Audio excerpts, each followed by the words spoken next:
Salam jumpa dalam kasih Kristus. Kita jumpa kembali melalui renungan harian Toraya Selasa 2 Mei 2023. Mari berdoa.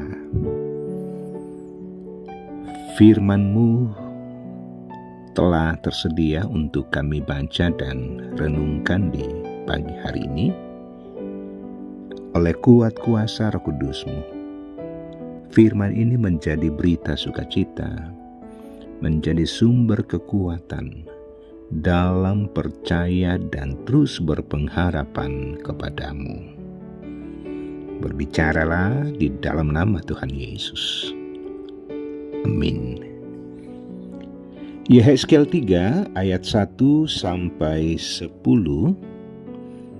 Firman-Nya kepadaku, "Hai anak manusia, makanlah apa yang engkau lihat di sini. Makanlah gulungan kitab ini dan pergilah. Berbicaralah kepada kaum Israel. Maka kubukalah mulutku dan diberikannya gulungan kitab itu kumakan."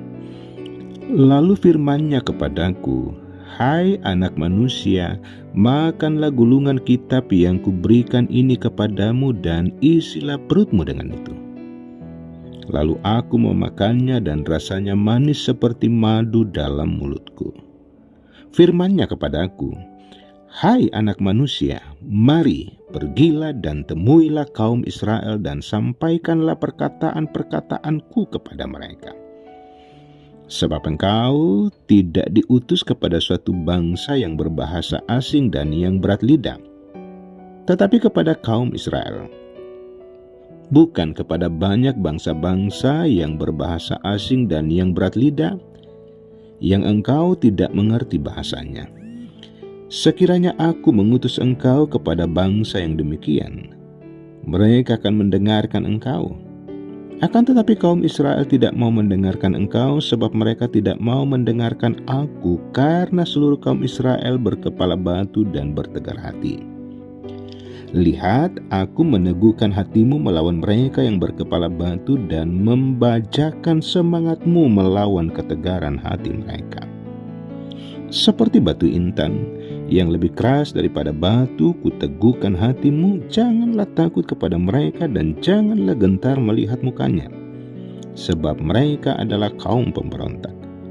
Selanjutnya firman-Nya kepadaku, "Hai anak manusia, perhatikanlah segala perkataanku yang akan kufirmankan kepadamu dan berikanlah telingamu kepadanya." Amin. Dikuatkan untuk menasihati. Sobat Rehat, pastinya Anda pernah menasihati seseorang. Lalu bagaimana jikalau orang yang dinasihati tidak mau menghiraukan kita? Bisa jadi orang itu semakin tegar tengkuk dan balik melawan, bahkan menyerang kita. Yehezkiel diutus untuk menyampaikan pesan kepada bangsanya sendiri di tempat pembuangan.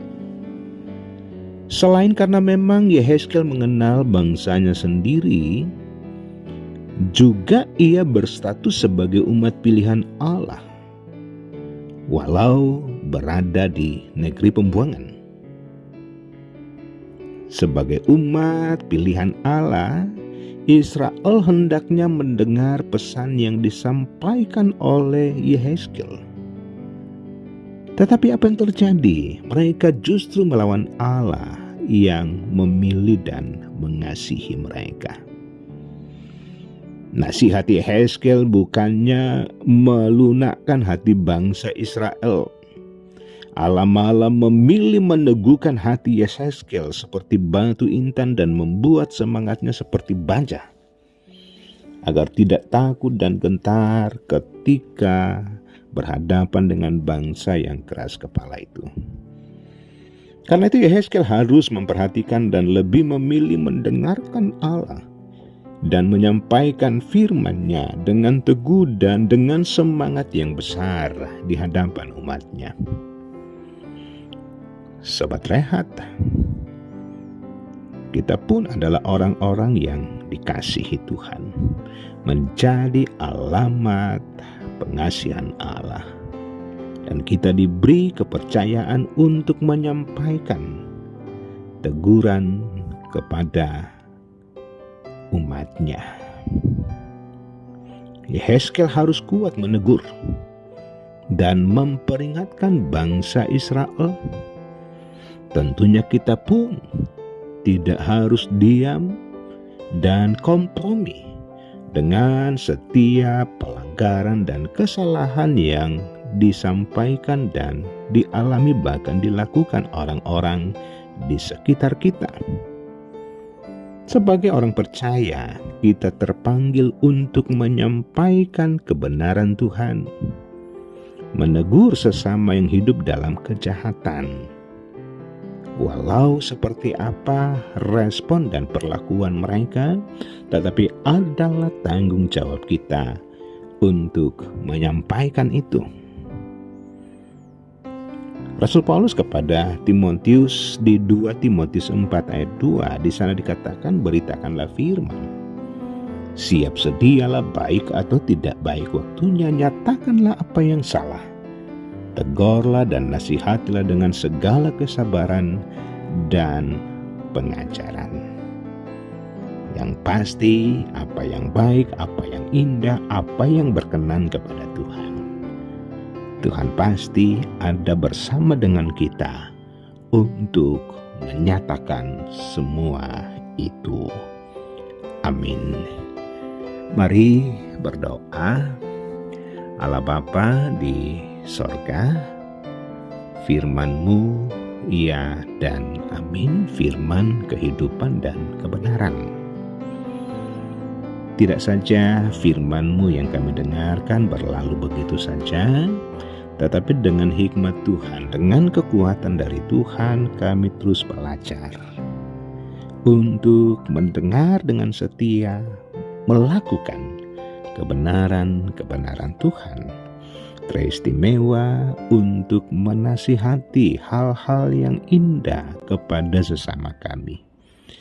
Adalah berat untuk melakukan tugas sebagai pribadi yang harus menasihati, tetapi juga bersama dengan Tuhan semuanya bisa terjadi, bahkan semuanya bisa mendatangkan sukacita. Yang pasti bahwa setiap anak-anak Tuhan juga terus menerus menjaga kehidupan yang bersih, kehidupan yang benar di hadapan-Mu, supaya mereka percaya bahwa sebagai anak-anak Tuhan, hormat kemuliaan hanyalah bagi Tuhan saja. Bapa di sorga, yang sakit Tuhan lawat sembuhkan, yang berduka Tuhan hiburkan, yang dalam gumul dan pelbagai kepenatan kehidupan, Allah berikan solusi yang terbaik bagi mereka. Bapa di sorga, terpujilah Engkau. Ini doa kami di dalam nama Tuhan Yesus. Amin. Sobat Rehat, demikian sapaan firman Tuhan. Tuhan Yesus memberkati.